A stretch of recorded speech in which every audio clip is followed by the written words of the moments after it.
El Consell ha retirado los grupos electrógenos de los hospitales de campaña que estaban alquilados por 1.000 euros al día en unas instalaciones con carencias y que todavía no están operativas. Han costado casi 10 millones de euros. Miles de alicantinos salen cada noche a los balcones para protagonizar una cacerolada contra la Consellería de Sanidad y contra el Gobierno de España. Vox denuncia abuso de poder del Gobierno en su intento de aprobar una prórroga de un mes en el estado de alarma. Los establecimientos de hostelería y el comercio alicantino se han quedado frustrados por las expectativas generadas por el Consell. El Gobierno de España pretende que los turistas extranjeros pasen 15 días de cuarentena encerrados en sus habitaciones de hotel. Todo ello analizado con Ana Vega, síndica de Vox en las Cortes Valencianas.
Lo denunció el sector sanitario. Seguimos en muchos puntos sin tener un número adecuado de tests para poder conocer la cantidad de profesionales que están afectados y evitar así el contagio entre profesionales y hacia la población. Médicos y enfermeros. Y desde luego, si la idea es detectar asintomáticos, los test deben de ser masivos.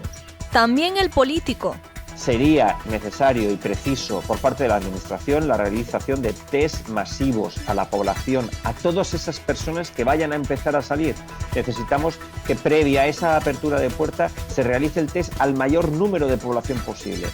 El último ha sido el alcalde de Alicante, Luis Barcala, al conocer que la capital no pasaba la fase 1. La información que solicito es muy sencilla.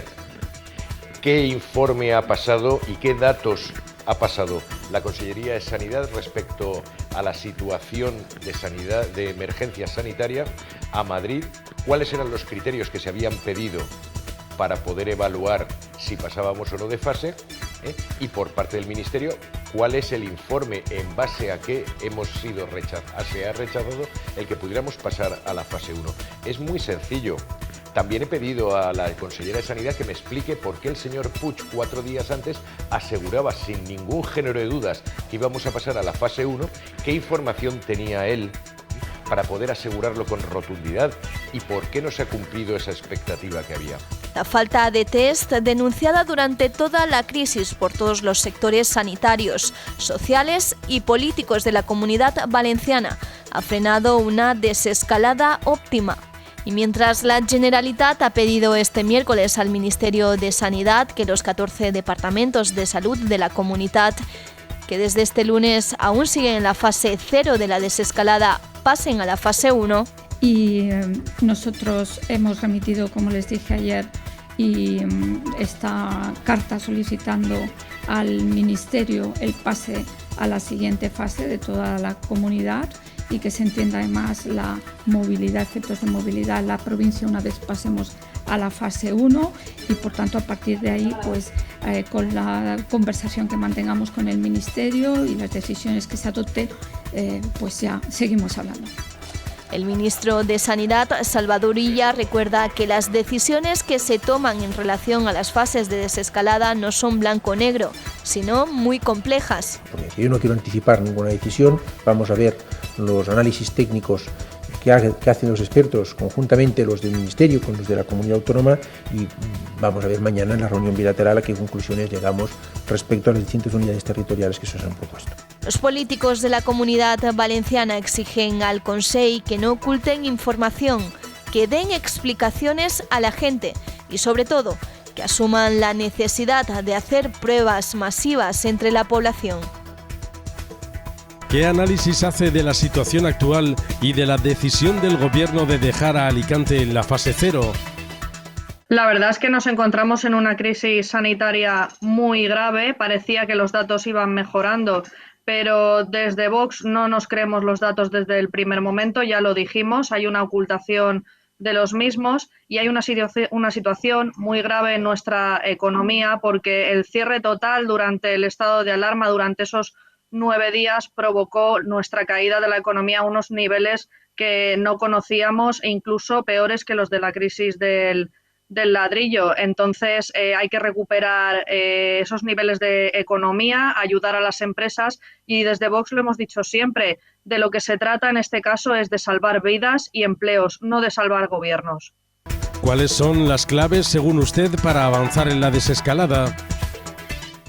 Desde luego, la clave principal es que se hagan test masivos a toda la población. Entre ayer y hoy hemos podido conocer que solamente el 2,7% de los alicantinos estarían inmunizados frente al virus, pero es que la media española no llegaría ni siquiera a un 5%, lo que los expertos han dicho que es de gravedad, porque ellos consideraban que encontraríamos entre un 10 y un 15% de personas en España que estarían inmunizadas, pero un 5% es un porcentaje muy bajo. Nosotros también lo venimos diciendo desde el primer momento, que la mejor manera para luchar en esta crisis sanitaria es hacer test masivos, también hacer acopio de material de protección, sobre todo para los sanitarios, que también no podemos olvidar en este caso que los sanitarios, que son los que están en primera línea de batalla, no se han inmunizado tampoco y es una cuestión muy grave. Llevan 2 meses trabajando sin parar, 24 horas al día y están exhaustos y tenemos que protegerlos.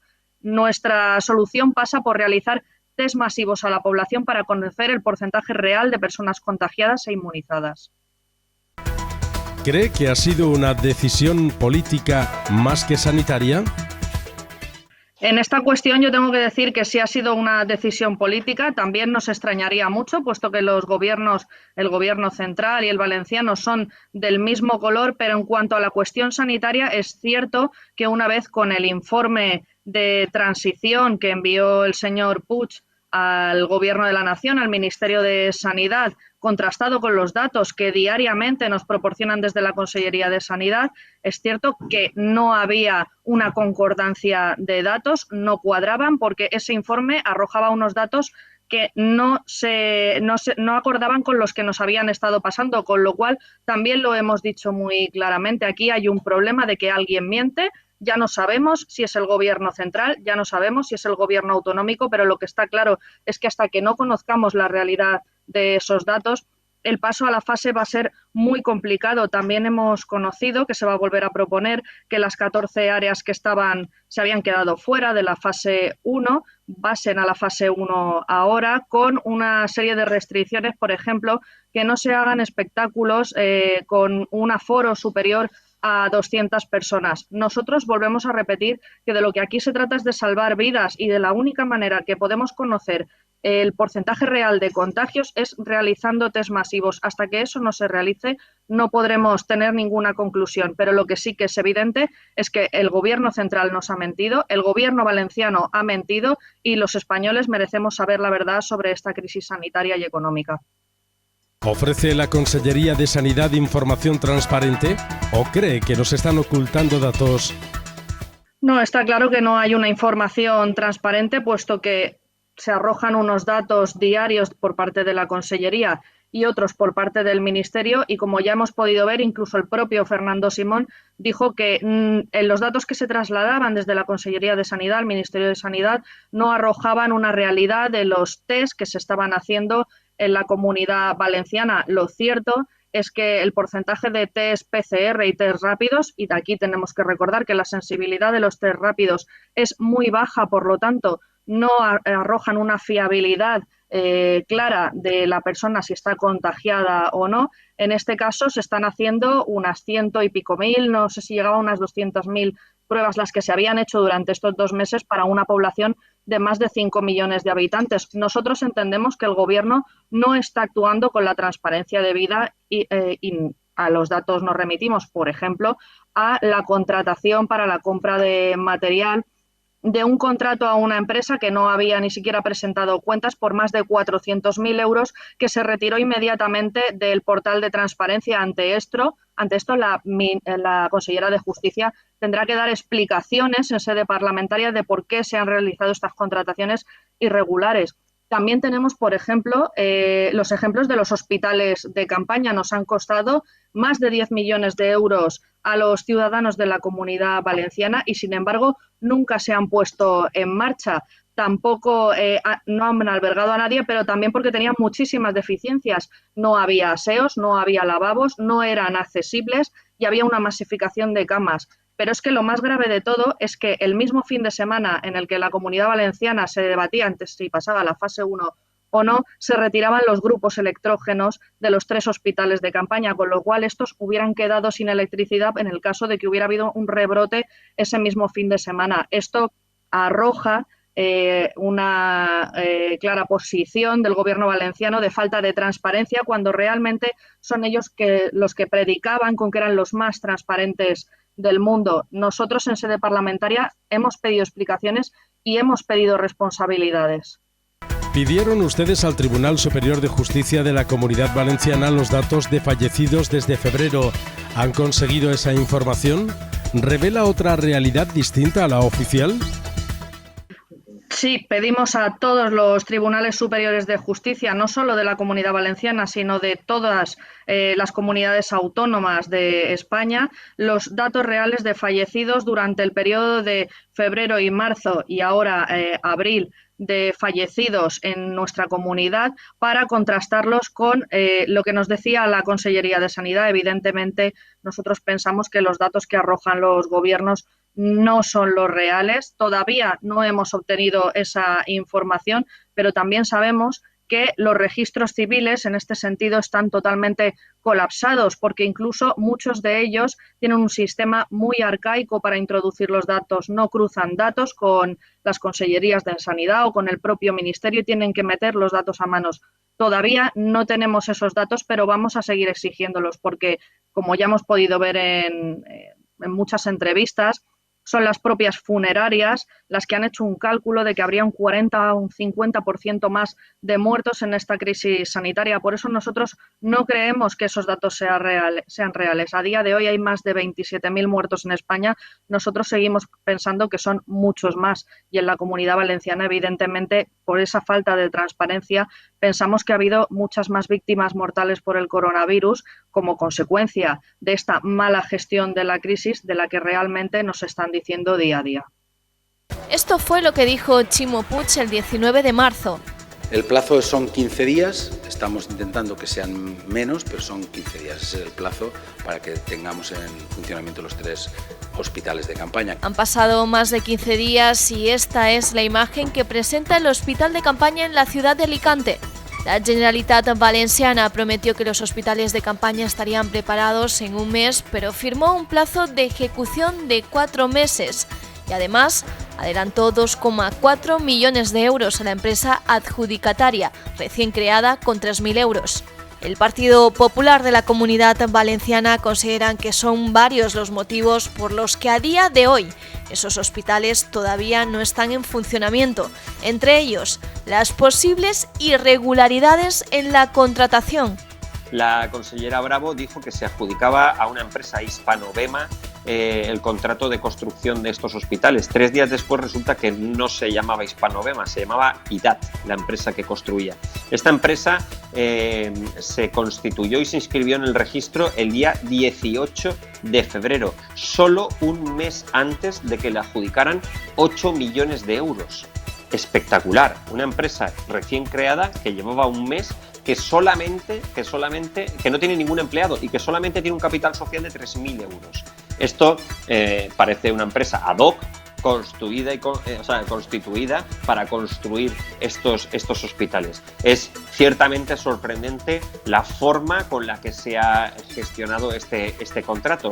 Denuncian que como la empresa se creó en febrero de 2020 no tenía capacidad para un contrato de estas características. Pero es más sorprendente cuando vemos que a esa empresa se le paga por adelantado el 50% de la obra, de la construcción de la obra. Es decir, la empresa cobra por adelantado el 50% de lo que cuesta la obra. Eso en la administración pública es inviable, y más con una empresa recién creada, porque ustedes podrían entenderlo, si la empresa cobra ese dinero y una empresa recién creada hacía un mes con un capital social de 3.000 euros solamente se responsabiliza de esos 3.000 euros, el resto, si la empresa hubiera desaparecido, se hubieran quedado con el dinero y la consellería lo más que hubiera podido llegar a reclamar fueron los 3.000 euros del capital social con la que estaba creada. Cuestionada por este tema hoy en las Cortes Valencianas, la consellera de Justicia, Gabriela Bravo, que ostenta el grueso de competencias de emergencias de la Generalitat, ha explicado que la construcción de los hospitales en las 3 provincias se decidió en marzo, ante el crecimiento exponencial de las cifras de contagios y muertes por coronavirus, con el objetivo de reforzar al sistema de salud ante un posible colapso y que el Consejo habría gastado lo que hiciera falta para salvar vidas. Pero lo cierto es que a día de hoy estos hospitales no están construidos y no se están utilizando. Los hospitales de campaña no están operativos y no han ayudado a aportar mayor confianza a la situación de la Comunidad Valenciana, porque han aislado precisamente a las 3 capitales de provincia donde se están construyendo esos hospitales de campaña. ¿Cómo analiza la decisión de construir estos centros? Sí, vamos a ver, nosotros lo dijimos claramente desde el primer momento. El señor Puig y el gobierno de la Generalitat quiso desmarcarse del modelo de Ayuso en Madrid, de utilizar IFEMA para tener allí a enfermos de coronavirus y tenerlos aislados. Nosotros propusimos que hay estructuras suficientes. En la provincia de Alicante, por ejemplo, tenemos IFA, tenemos los estudios de la Ciudad de la Luz que estaban vacíos en ese momento, el centro de tecnificación y otro tipo de estructuras que me consta que se pusieron a disposición de la Generalitat para albergar a estos enfermos. Dijimos que a pesar de que no estaban cerca de los centros hospitalarios, esas infraestructuras podrían albergar a personas que tuvieran síntomas leves, que tuvieran la enfermedad de manera leve y tener a los graves y críticos dentro del Hospital General de Alicante y del Hospital de San Juan, por ejemplo. No atendieron a nuestras peticiones a pesar de que yo he sido muy reiterativa en este sentido. Decidieron construir los hospitales de campaña con muchos problemas muy costosos, con una empresa de la que nosotros dudamos que sea transparente la propia empresa y que los contratos se hayan hecho de manera transparente. Esos hospitales de campaña parecen más barracas de feria que lugares para albergar enfermos y, como ya he dicho, ni siquiera tenían unos aseos accesibles o unos lavabos para que la gente acudiera. Tampoco tenían sistema de extinción de incendios, unos simples extintores, estamos hablando de eso, y como ya he dicho, este fin de semana se han retirado los grupos electrógenos, con lo cual eso quedará unas macroestructuras cerca de los centros hospitalarios que ellos dicen que podrían utilizar en una segunda oleada, pero yo me reitero en esto y he hablado con muchos médicos, con muchos profesionales sanitarios que dicen que las altas temperaturas, por ejemplo, en Alicante en verano, albergar enfermos ahí es una auténtica aberración, porque las temperaturas en Alicante todos sabemos que en verano ascienden y pueden llegar hasta los 40 grados y esas carpas generarían un efecto invernadero. y cuando ha habido lluvias también lo hemos visto, se han encharcado, se han inundado y entonces eso hace imposible que los enfermos allí estén en unas condiciones adecuadas. Por lo tanto, consideramos que se ha hecho una inversión demasiado grande, más de 10 millones de euros para unas estructuras, primero, que no se han llegado a utilizar, segundo, que llegaron tarde porque dijeron que se iban a construir en 15 días y han tardado un mes y medio, a pesar de que luego hemos conocido de que el plazo de ejecución de estas obras, según Ximo Puig decía al principio, era de 15 días, pero realmente era de 4 meses y no estaban en las condiciones adecuadas para albergar enfermos. Por lo tanto, ha sido un gasto excesivo para las arcas públicas ya mermadas por todas las crisis anteriores y que tenemos que sumar esta crisis sanitaria y que no han ayudado en nada a paliar los efectos sanitarios, los graves efectos sanitarios de la crisis del coronavirus. Usted denuncia que el Consell ha retirado los grupos electrógenos de los hospitales de campaña que estaban alquilados por 1.000 euros al día. ¿Qué conclusiones saca de esta operación? Pues la conclusión es muy clara. Primero, que el Consell no tiene recursos suficientes para mantener los hospitales de campaña, con lo cual aquí también podemos concluir que nunca deberían haberse construido y deberían haberse hecho esos hospitales de campaña en infraestructuras que ya estaban en funcionamiento y que tenían suministros de electricidad y agua y todo el sistema de seguridad, por ejemplo, contra incendios habilitado. Desde luego es un mal gasto de dinero. Nosotros estamos siguiendo esos contratos públicos porque, repito, no se están publicando debidamente, no hay transparencia, el Gobierno no está publicando todos esos datos y queremos llegar a encontrar por qué se han realizado esos hospitales de campaña, la razón real, no de sanitaria, sino de por qué se han realizado esos contratos y a quién se le han adjudicado, porque claro, aquí tenemos un problema también de transparencia y es que en época de crisis no se licitan las contrataciones, no se sacan a concurso público, se adjudican directamente y queremos saber quién está detrás de todas esas empresas. Ha publicado usted en sus redes sociales que nos gobiernan incompetentes y patanes y que nos gobiernan criminales. ¿No le parece que son acusaciones muy duras? Sí, son acusaciones muy duras, pero es cierto que nos gobiernan incompetentes y patanes, pero es que a los hechos me remito. Ni el Gobierno central ni el Gobierno autonómico han sabido gestionar la crisis. Nosotros proponíamos que se formara un Gobierno de emergencia nacional que estuviera formado por técnicos, no por políticos, por técnicos. Ahora mismo quienes tienen que estar al frente de la gestión de esta crisis son técnicos sanitarios, personas que conozcan la economía a fondo y puedan reportar soluciones para encauzar la economía y remontarla.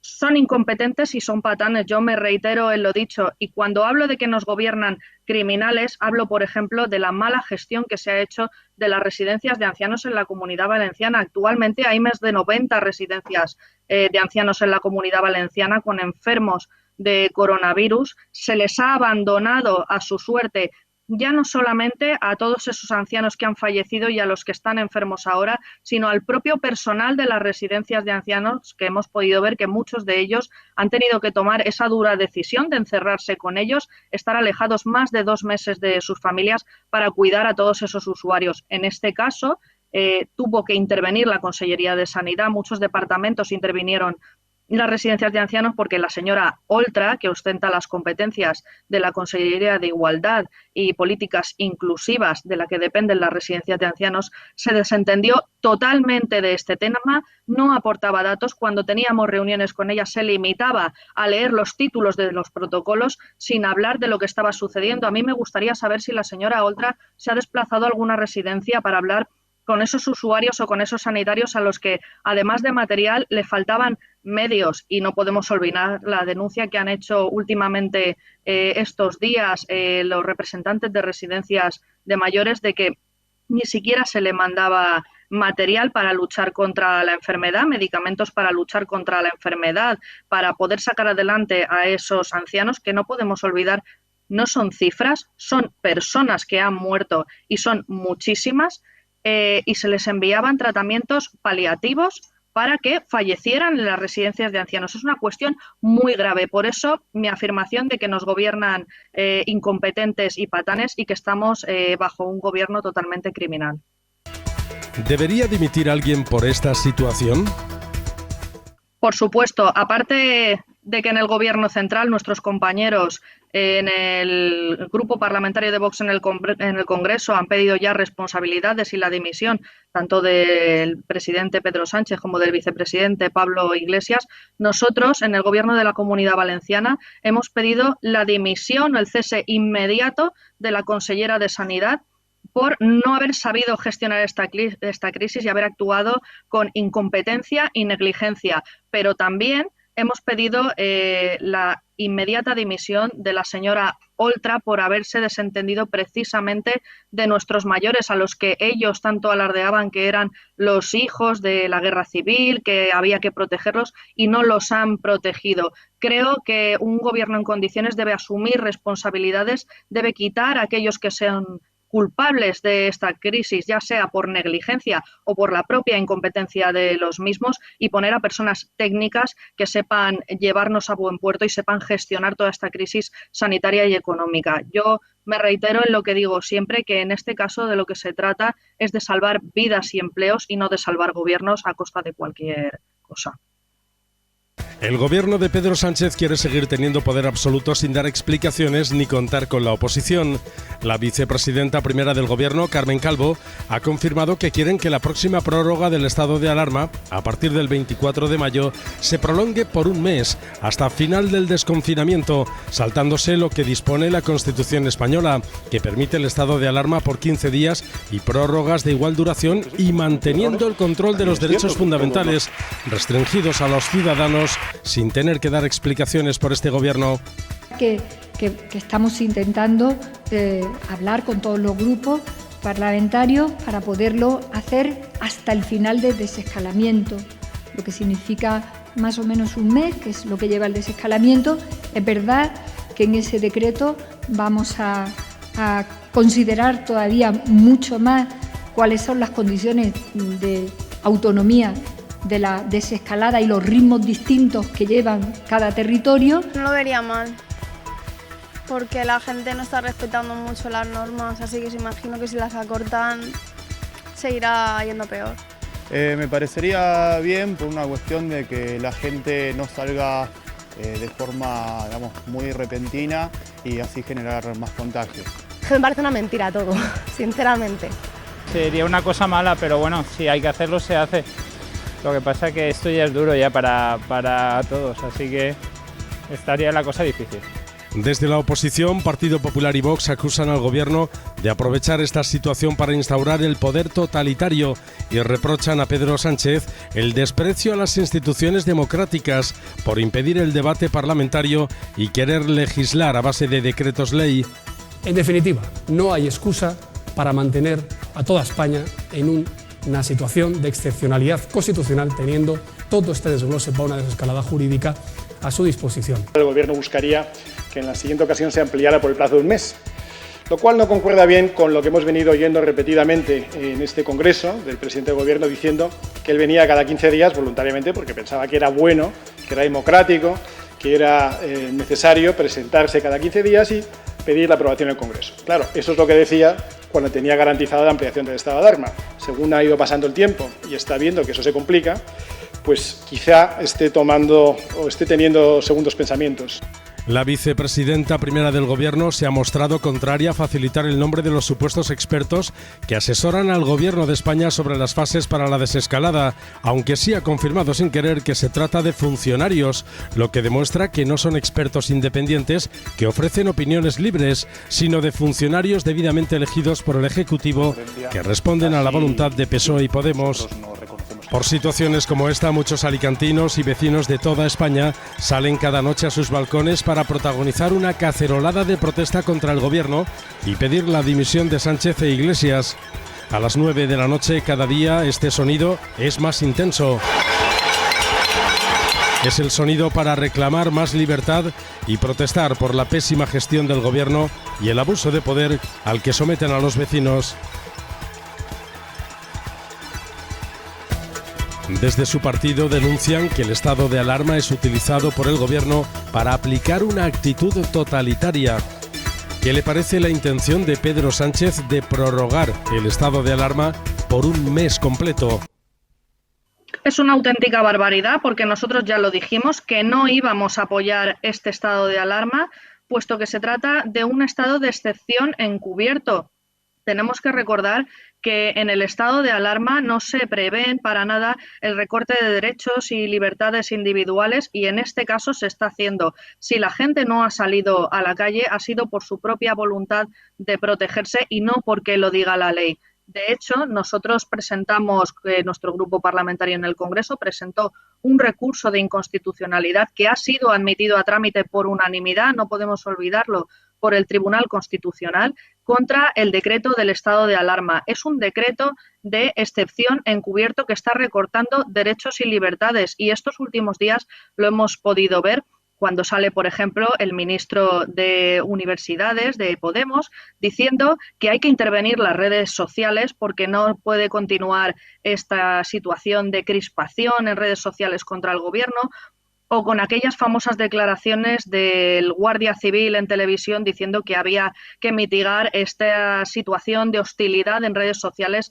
hasta el gobierno. Lo que están haciendo es recortar nuestras libertades, es la hoja de ruta comunista del señor Pablo Iglesias, la está consiguiendo gracias a la mano del señor Pedro Sánchez y nosotros estamos ahí para no permitirlo. Ya estuvimos cuando se recortaban las libertades de los catalanes durante el golpe de Estado en Cataluña y lo estamos denunciando ahora. Por eso hemos puesto ese recurso de inconstitucionalidad en el Tribunal Constitucional. Vox no va a permitir bajo ningún concepto que se recorten las libertades de los ciudadanos bajo la premisa de que hay que comenzar con una nueva normalidad y proteger la salud de todos los españoles y eso significa el recorte de derechos y libertades de todos y cada uno de nosotros.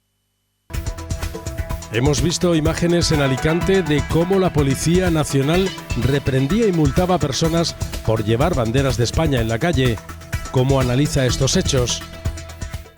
Son hechos muy graves y sabemos que son directrices políticas que vienen directamente dadas desde el Ministerio del Interior por el señor Marlaska, que como hemos podido ver estos días también está adoptando unos tintes autoritarios y represivos contra la población.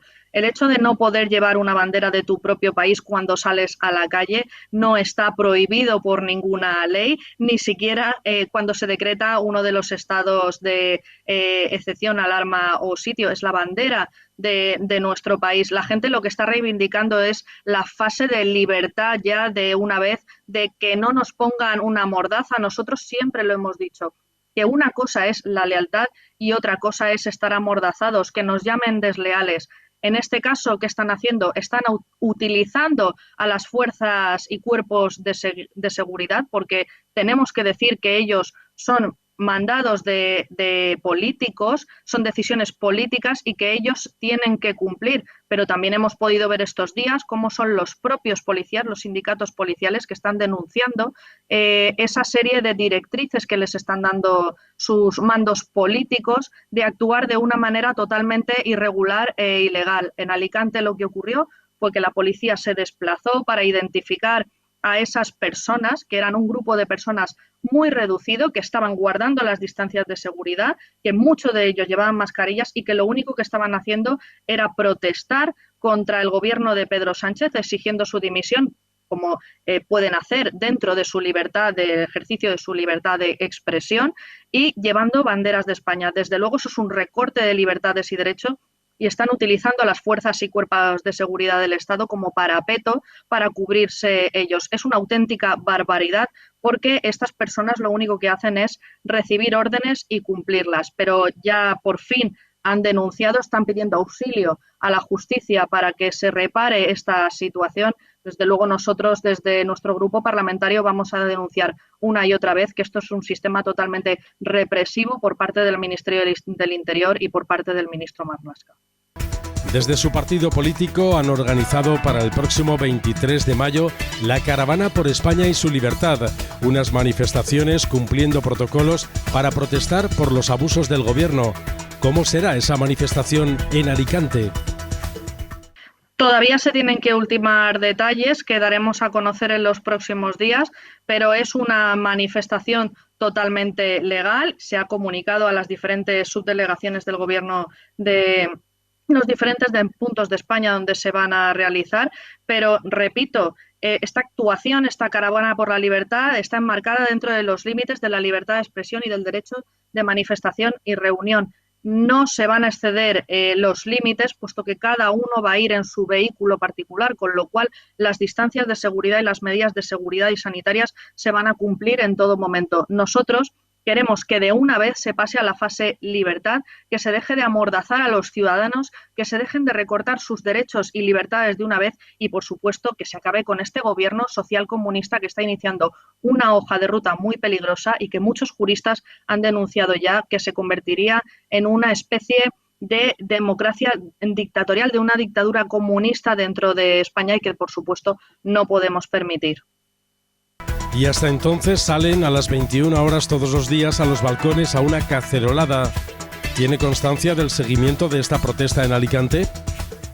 Sí que tengo constancia de que en Alicante se está haciendo esa cacerolada. Está muy bien aplaudir a los sanitarios a las 8 de la tarde, está muy bien salir a reconocerles su trabajo. Por supuesto, vaya desde aquí mi admiración y mi reconocimiento a todos ellos y a todos los que están en primera línea para cuidar de nuestra salud y nuestra seguridad.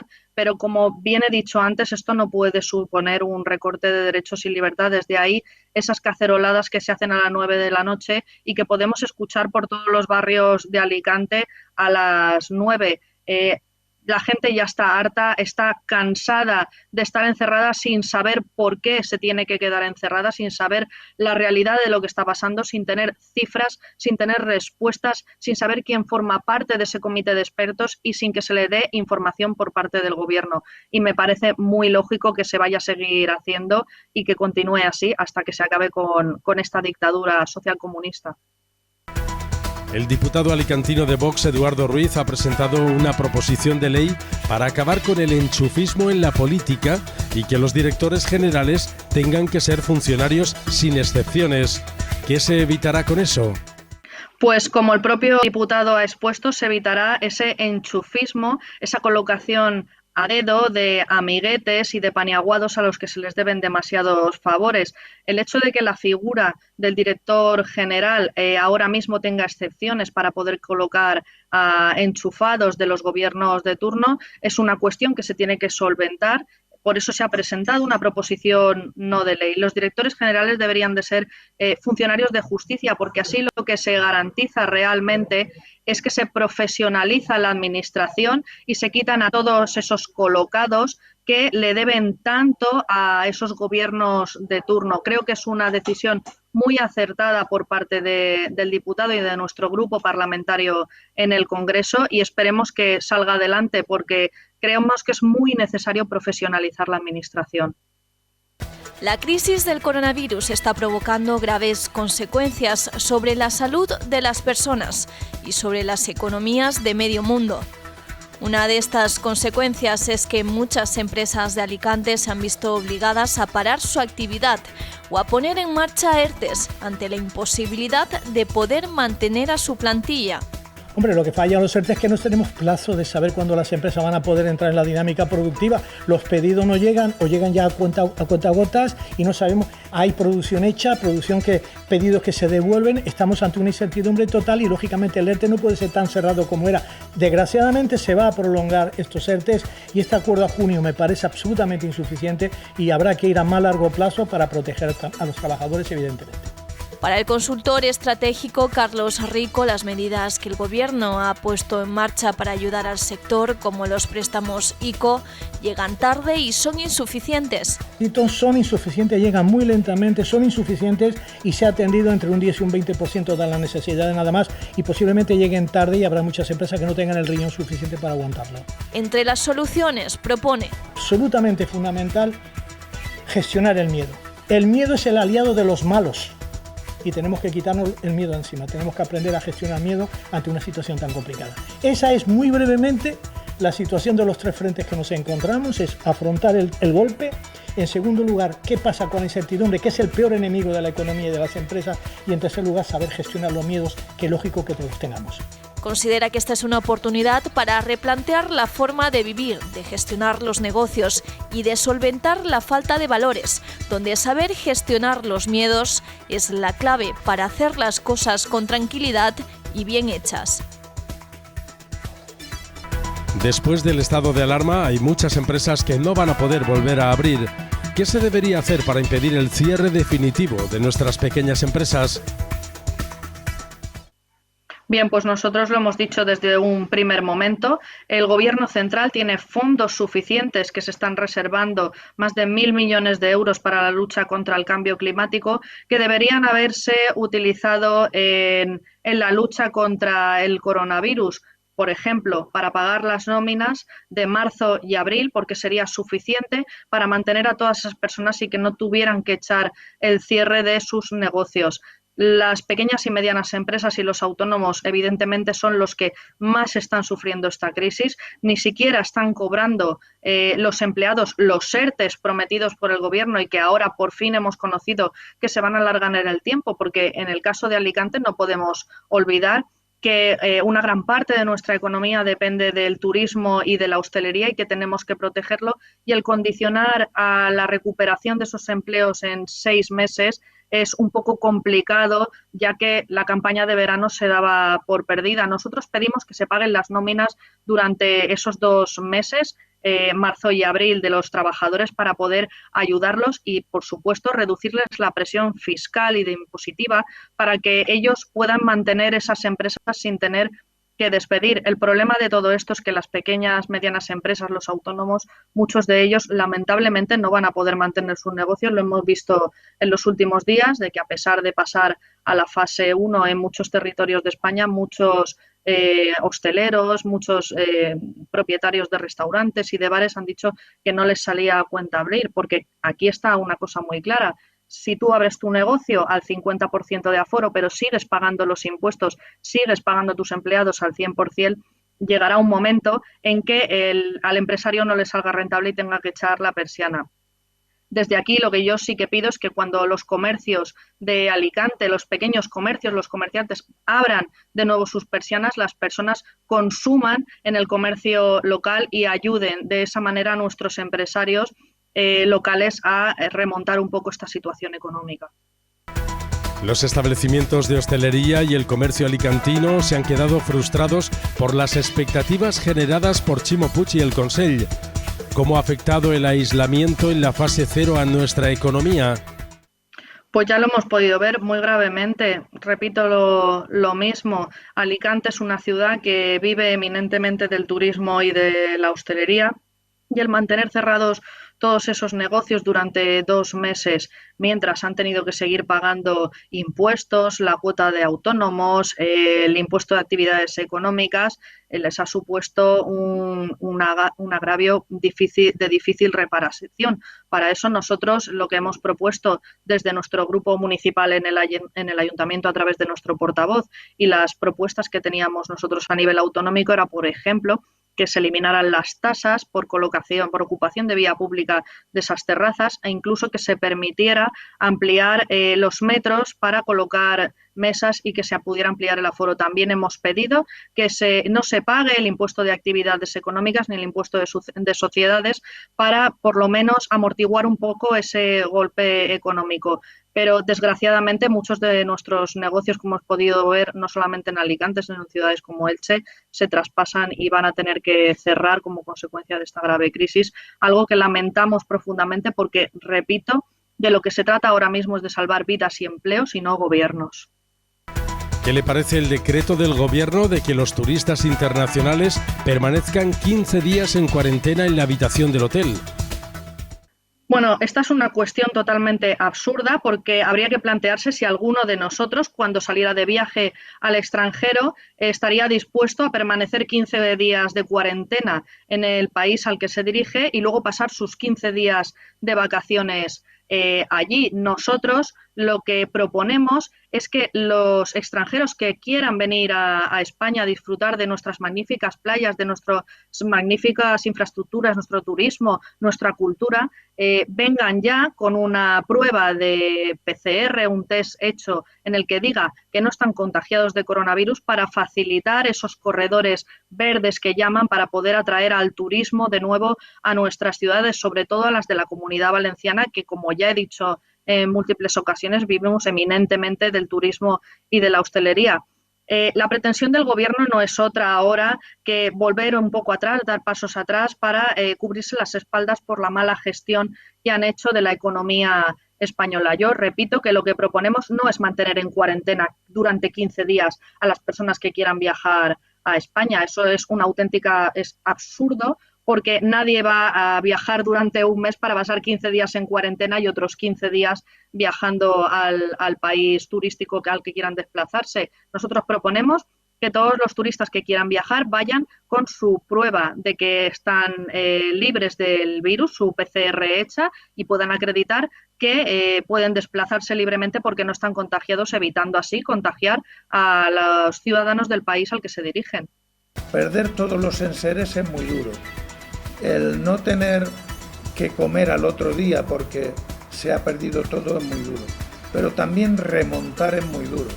Ha habido que dejar que las tierras se pudieran entrar, que pasaran los días, los meses, que se pudieran labrar, que se pudieran otra vez plantar para otra vez volver a recoger cosecha. Y luego, otro drama es que se prometieron ayudas, que la gente confió en que iban a tener algo de las ayudas prometidas. Pero hoy estoy seguro que no se acuerda nadie de los políticos ni de lo que dijeron. Después de 8 meses, los agricultores de la Vega Baja afectados por la Dana no han recibido ni un céntimo de euro en ayudas.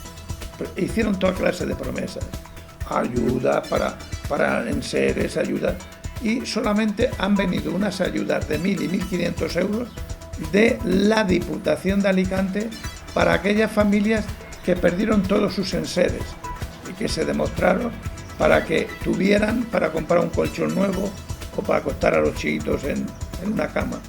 Pero nada más. Ahora prometer, bueno, vinieron en helicóptero, vinieron en avión, vinieron todo, bueno, aquí esto vamos a acudir. 0 euros al agricultor. Lamentan el estado de abandono que están sufriendo por parte de las administraciones públicas. Lorenzo Jiménez es agricultor y denuncia que hay gente que lo ha perdido todo y no ha recibido nada. Nada, no ha llegado nada. Lo que antes hemos dicho, 1.000 o 1.500 euros de la Consellería, y para usted de contar. Todo lo que vino el señor Sánchez, el rey de España, Pedro Casado, todos han venido a hacerse la foto con el periódico, con el helicóptero, pero aquí no. Todos prometían, pero a nadie ha cobrado nada. 8 meses después no hay rastro de los 20 millones de euros que anunció la Generalitat Valenciana destinados a paliar los estragos producidos por la gota fría en las explotaciones agràries. Des d'ajudes de la Unió Europea, que també anem a demanar d'una manera immediata, i d'ajudes del Govern d'Espanya, en una planificació ordenada, perquè l'impacte real que ha tingut esta desfeta és enorme. Socioeconòmicament esta comarca està molt tocada i hi ha que donar una resposta contundent. Las consecuencias de unas promesas incumplidas no solo las están padeciendo los agricultores, sino también algunas empresas del sector que han tenido que tomar medidas y reducir, muy a su pesar, sus plantillas para poder hacer frente a la situación que se ha visto agravada por la pandemia del coronavirus. El 50% no vuelven a la agricultura porque no tienen posibilidad de volver. Están esperando ahora con las promesas de que ahora les van a dar, pero claro, yo les digo que les van a dar por saco. Les digo, por no decir otra cosa. Porque dar la administración esta que tenemos, estos no dan ni un duro a nadie que puedan ayudar. Estos solamente lo emplean para ganar votos. Ahora, si es para comprar votos, pues arruinan a todo el mundo, para que cuando lleguen las votaciones les voten a ellos. Pero para empresas y para el autónomo, 0 euros. 8 meses después de que la terrible Dana arrasara con el sector agrícola de la Vega Baja, la mayoría de familias que vive de este sector sigue sin recibir las ayudas económicas prometidas. Los agricultores de la Vega Baja reprochan al Gobierno y a la Generalitat Valenciana que no han recibido las ayudas por los destrozos 8 meses después de la Dana. ¿Se ha olvidado el Consell y el Gobierno de España de ellos? Nosotros este tema lo venimos denunciando desde hace muchos meses ya. La Dana se produce en septiembre del 2019 y todas esas ayudas tenían que haber llegado inmediatamente para los agricultores y ganaderos y también para aquellos que habían perdido sus negocios y sus propias viviendas en esta grave catástrofe medioambiental.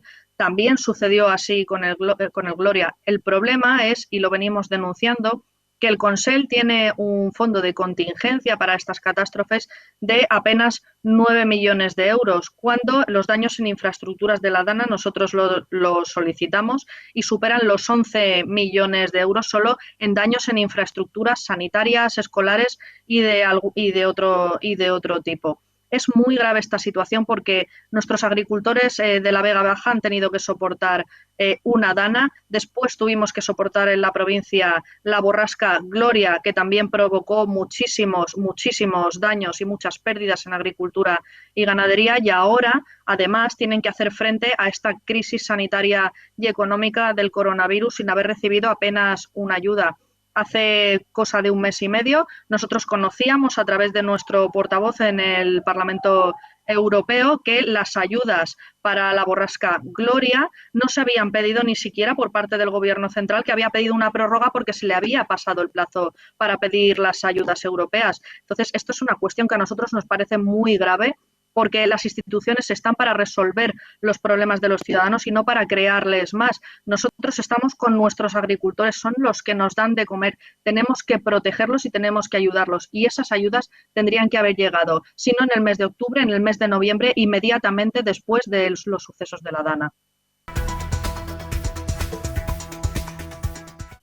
Nosotros hemos solicitado que esas ayudas se den inmediatamente a los agricultores y que se acabe con todo ese gasto superfluo de la Administración, se reduzcan consellerías, se reduzcan asesores puestos a dedo y se reduzca el presupuesto de consellerías que van a partidas que ahora mismo son totalmente superfluas y que nosotros venimos denunciando, que son esos chiringuitos ideológicos de la izquierda, porque el dinero tiene que revertir en el bienestar del ciudadano y no de los gobernantes de turno y de todos sus paniaguados. Nosotros estamos pidiendo que todo ese dinero de políticas ideológicas, de ideología de género, de términos LGTBI, vaya destinada a los agricultores y a aquellas personas que sí que están en un riesgo claro de exclusión ahora mismo. Hay millones de euros, lo hemos denunciado constantemente en nuestras intervenciones, lo hemos denunciado constantemente en sede parlamentaria y fuera de ella, millones de euros que la Administración destina a sus chiringuitos, que deberían ir, desde luego, pues a cuestiones como a mejorar la agricultura de nuestra provincia, mejorar todas las infraestructuras de industria y a reinventarnos una industria que se ha desmantelado durante todos estos años y a paliar, pues en este caso, todas las graves consecuencias de la crisis que la crisis de la Dana ha tenido en la Vega Baja y de otras crisis que han venido posteriormente. Pero desde luego nosotros lo que decimos es que el dinero que el ciudadano paga a las administraciones con el sudor de su frente todos los meses, todos los años, debe revertir en el bienestar del ciudadano y no en el de los políticos.